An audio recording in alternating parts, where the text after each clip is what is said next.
Welcome to Collecting Chaos. My name is James, and it's time for Comic Collector Geeks Friday Comic Challenge.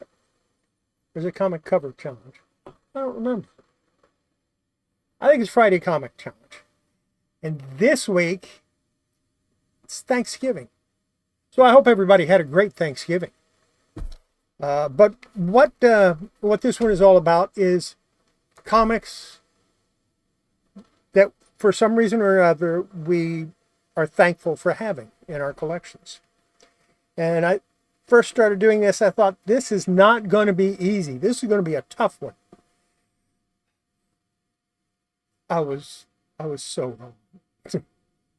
It was tough in that I had to find the books, but I knew almost right away what books I wanted to have in there, with the exception of a couple.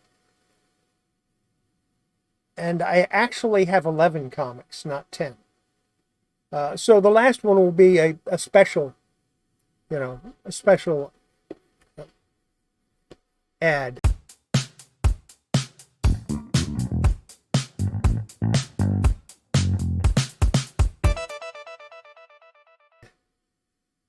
So coming in at number 10 is the comic book that started it all. Superman 101. Now, why do I say this is the comic book that started it all? The very first comic I owned as a young boy was Superman number 101, but it was coverless. So I had no idea what the cover looked like. So when I ran across it, and I was collecting Superman comics, obviously, because Superman was the first thing I ever read. So when I ran across it, I didn't know what I was looking at. I knew that it was a nice Al Plastino cover. I knew that it was from 1955 originally. That's all. And then I opened it up and looked and saw the splash page. And I knew right away I had to own this comic. This is that comic. It's missing a piece from the inside. I don't care. I will eventually get a copy that's complete. But the point is, when I got this, the guy I bought it from, or that I wanted to buy it from, told me, "Oh, you don't want that. It's got a piece missing." I said, "I have to have it." He said, "No, I don't want to sell it to you because that piece is missing and I know you're a serious Superman collector." I said, "You don't understand. I have to own this comic book." And he said, "Do you want to sit down? Do you want some water? Are you okay?" I said, "Yeah, why?" He said, "Because you are white like a ghost." And of course, I had seen a ghost. I had seen my comic from back when I was like 6 years old, 5 or 6 years old. 1959 or 1960, and somebody had given me this coverless comic. And so I explained to him, "You don't understand. This is the first comic book I ever read." And he just looked at me and said, "Seriously?" I said, "Yeah." He said, "I'm not selling it to you." And I went, "I have to have it." He said, "I'm not going to sell it to you." And he had it on his counter. I looked around and I got ready to leave. He said, "You forgot something." I said, "What?" He said, "You forgot your comic book." He gave it to me. I will never, ever, ever sell this comic. Even if I get another copy that's complete and better grade, I will always have this one because it means a lot to me. And that's my number 10. Can you imagine what the other 9 are? They're not as important as that one, trust me. But I wanted to have that one first because it was the comic that started it all for me. That started my lifelong love affair with comic books. Now, we moved around quite a bit, and every time we would move, my comic books would get left behind, so I wasn't really able to establish a decent collection. Even though I had a lot of early ones, I had the first Brave and the Bold with Green Lantern, I had Justice League first appearance, I had all of this stuff, and it just kind of went away because when we moved, the comics always got left behind or thrown in the trash. I suspect they were thrown in the trash. But that doesn't have anything to do with the next one that's coming up. That comes later in the story. Here we have Tarzan number 207. And this is in my collection. Number one, I've always liked Tarzan. I've read all of the Edgar Rice Burroughs Tarzan novels. I read them back when I was a teenager. So, yeah, about the time this came out, I was reading Tarzan novels. So, yeah, that was kind of neat. I liked that. And here it was. I saw it, and I looked at the artist name on the cover, and I went, well, that can't be right. All he does is war comics. You know, Our Army at War and GI Combat and Star Spangled War Stories. Joe Kubert doesn't do this stuff. He just does war comics. Well, I sure am glad he took up Tarzan, because that is the beginning of a really great run of Tarzan for DC. It's also the first Tarzan DC comic. Somewhere I have the last Gold Key and the last Dell and the first Gold Key Tarzan. Tarzan issue. I have Tarzan issue number 1. I don't have the first Dell Tarzan comic yet. But I did pick this up. This is 4-color number 161. It's another Tarzan. Tarzan and the Fires of Tor. And this introduced me to Jesse Marsh's artwork on Tarzan. One of my favorite Tarzan artists. I mean, I have quite a few favorites, but he is like second or third. It kind of ties with Joe Kubert, actually. My favorite being, my brain died. I can't think of his name. But I don't have a comic with his Tarzan in it anyway.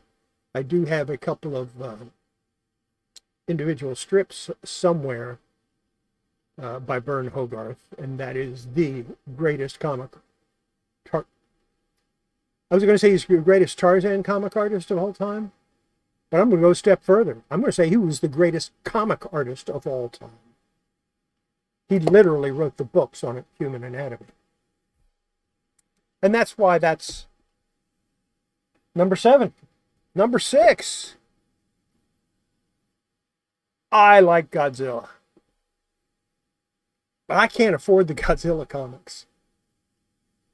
But I found Gorgo, and those I can generally afford. And he's basically a Godzilla knockoff anyway, so I'm fine with that. And this is Gorgo number 8. And Joe Sinnott did the cover of this one. And of course, Joe Sinnott's done a lot of stuff for Marvel and DC both. This is Charlton. Not all Charlton comics are crap.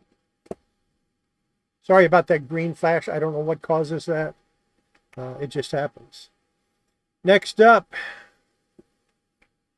another Maurice Severin comic, Astonishing Tales. Now, before I picked this up, I had found an old pulp magazine of Kazar. Kazar number 1, the pulp, which is very expensive now. Unfortunately, I have no idea what happened to it. And I had a really nice copy of it, too. So I was into Kazar, kind of, and when I saw this, I had to have it, so I picked it up. I'm glad I did. This is one of maybe a dozen comics that got me into reading Marvel comics. And so is the next one. I was also a big Conan the Barbarian fan, as in Conan, reading Conan, the novels or the books, and trying to find them in the pulp magazines and stuff like that. And that was back in the late 60s, so late 60s, early 70s. So when I saw this, I absolutely had to buy a copy. Now, this is not one of the ones that I bought back in the 70s. I bought this one later on. Yeah, Conan the Barbarian, number 1. Barry Windsor Smith cover. At the time, he was just Barry Smith. Had to have it because, Conan. And that's 1, 2, 3, 4, 5. That's the first 6 4 more to go plus the special.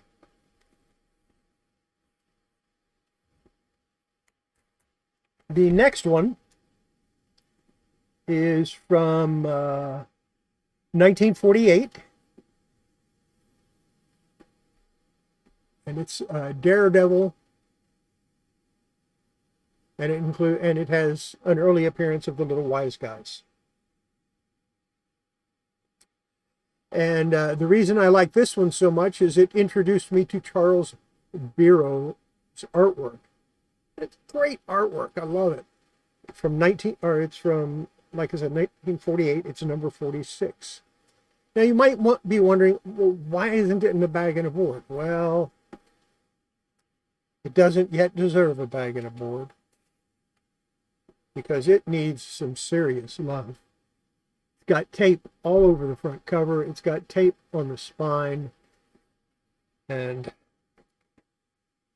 tape. The spine is taped on the back cover, and I need to get that off. But I haven't started working on it yet. But soon. I will be working on this very soon.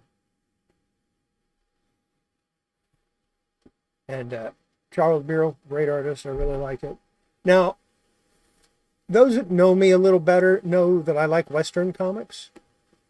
And I think it's an underrated genre of comics in general. And here I have a copy of Red Rider number 102. And this is from 1952. And I bought it because photo cover, and I like the Westerns. And then I opened it up and started reading it. And it introduced me to Frank Harmon's artwork. Now, since then, I had for a while a Red Rider hardcover novel that I ended up selling on eBay, and kind of wish I hadn't, but that's the way it goes. I got some decent money for it, so I'm not unhappy. So that's why I have that one.